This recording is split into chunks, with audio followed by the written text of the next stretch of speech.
Hey everybody, it's Mike, Wade Digital, AI for real people, um, heralding the singularity as we speak. It's been a crazy week. I just want to say heads up to everybody I reconnected with this week and a couple people I've reached out to. Um, a lot of things going on right now. We went to the school board meeting in the city of Hampton. We've got a couple of concerns about some traffic issues around our school. Actually, I did actually go full bore um, on the AI tip and kind of talking about coming out of retirement to do this. So it's fun and exciting. What did we do? So we took a 2 hour podcast from Peter Diamandis, who's from the X Prize and the Singularity University and all those Kurzweil adjacent people who are trying to build exponential organizations, as we call it. Took a 2 hour podcast that probably took me 4 days to listen to just because I had to pause every 5 minutes just to think about the ramifications of what they were saying and, taking these guys at face value. I think is a smart play right now. Transcription pipeline, we ran it through and then we put it in Claude and we basically had it create a Harvard outline. Anyway, so I figured that'd be a good way to kind of like send that information to some people and let them digest it. And it was, in particular, it was about Alpha School, which is using a lot of learning techniques for accelerated math development. And I actually signed my daughter for it this past week. So imagine Duolingo, but they're competing over 3-digit multiplication or 3-digit addition in her case, since she's still in 4th grade. So we're doing that. We were listening to Alpha School people who are actually doing this at the private school level. You're talking about people who want to send their kids to Harvard and don't have a problem paying $40,000 a year for primary school education. God bless it. So Alpha Academy is basically doing a similar thing to Math Academy, but they're doing it for all subjects. And basically their pitch is that they are able to reduce the instruction time down to 2 hours a day. Their kids are still doing, their freshman kids are doing 14 or 1500 on the SAT, and their seniors are doing like 1530 or something like that, just across the board. And so I think they said that they spend about $10K a month on AI, 10,000 a year on AI for the kids. And as we know, if you've been paying attention, the price of that is going to drop by factor 10 over the next couple of years. Probably this year, who knows? So anyways, my pitch to the school board is like, look, this is what's going on. This is what these guys are doing. They're disrupting education. They figure it's going to take 10 years before they can start really digging into the public education system. And so they're just going to build like this, private school stuff. Anyways, we're trying to figure out, Hampton City's in the middle of doing their budget stuff right now for the year. And is there a way that we could do a pilot program with like 20 or 30 kids just to kind of test something like Math Academy, which is, it's basically $45 a year, $45 a month per kid. Anyways, just the opening salvo of that conversation. But we did have Zephyr and I, who's my OpenClaw AI assistant, run on Claude.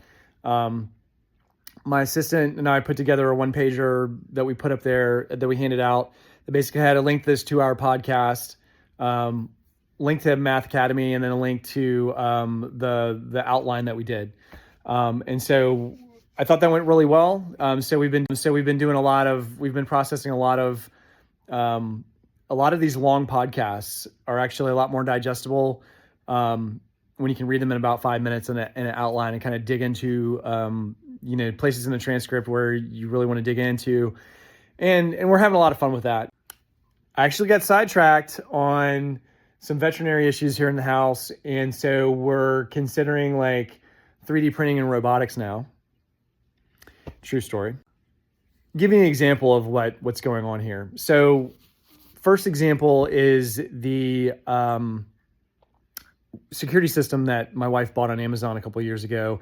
It's made by a company called Zmoto. We never really we used it kind of off and on over the years, mainly as like a cat sitter when we're traveling out of town. Never really used it as like a security type system or whatever like that. But we assessed this device that we bought 3 years ago, made by China. It's a Chinese company. They're basically taking all the video and they're storing it on their servers, and you can go back. I mean, it lives on the device, right? That sits in the house, but it's accessible through an app that is on my phone. And so we've got this device that's probably insecure. It's not being maintained with a company that we really don't know a whole lot about. And so we just decided to ditch it. And, you know, what we're trying to do is we're trying to build like self-sovereign systems that don't rely on external data providers in order to perform whatever tasks that we want to do. And so there's an open source product called Frigate. You can run it on a in-home network attached storage device or other computer. And then you can use pretty much any camera that meets the certain technical specification in order to stream to this thing. And what we figured out is that a lot of these cameras you can just replace with a $35 or $60 Raspberry Pi, which is a little, you know, the Raspberry Pi. I'm not an expert on this, so I'm just gonna generalize, but it's a little $20 or $30 device that you can fit in a. They sell the form factor with the camera on top. It looks like it's about the size of a credit card, and I think it needs power. But basically, like, you pre-program these things with an SD card, and then you just put them up around your house, and then they all just connect to the Wi-Fi, and they stream to this Frigate system however you want. So they have they have like air quality sensors and light sensors. You can get like all kinds of like whatever, like anything you can imagine.